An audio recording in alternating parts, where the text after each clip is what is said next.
ભાવનગર શહેરના ઘોઘા સર્કલ વિસ્તારમાં ગત રાત્રિના સુમારે 10 દિવસ પહેલા મોખડાજી સર્કલ શખ્સો સાથે થયેલી માથાકૂટની ધાજ રાખી 3 શખ્સોએ હથિયારો સાથે ધસી આવી યુવાન પર હુમલો કરી આધેધડ છરીના ઘા ઝીંકી દેતા તેને સારવાર અર્થે હોસ્પિટલ ખસેડવામાં આવ્યો હતો। ભાવનગર શહેરમાં 2 દિવસ પૂર્વે રવિવારના રોજ ઘોઘા સર્કલમાં ભવાની પાન પાસે મનીષભાઈ સોલંકી નામના યુવક પર છરી વડે હુમલો થયો હતો।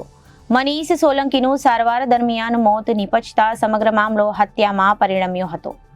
મનીષ સોલંકી ઉપર થયેલા હુમલા બાદ પોલીસે તેના પિતાએ નોંધાવેલી ફરિયાદના આધારે 3 શખ્સોને ઝડપી લીધા છે, જેમાં પોલીસે આકાશ ઉર્ફે ભીમો રાવજીભાઈ ગોહિલ, સુનિલ ઉર્ફે ગયો ગોવિંદભાઈ બારૈયા અને સાજણ ઉર્ફે ભૂરો કન્નાભાઈ બારૈયાને ઝડપીને આગળની કાર્યવાહી હાથ ધરી છે। જોકે 3 પૈકીના 2 આરોપીઓને જેલમાં હવાલે કરવામાં આવ્યા છે।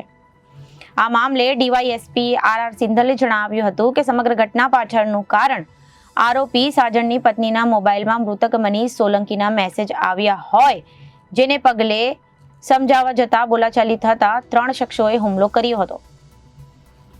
Bureau report Janadesh news Bhavnagar.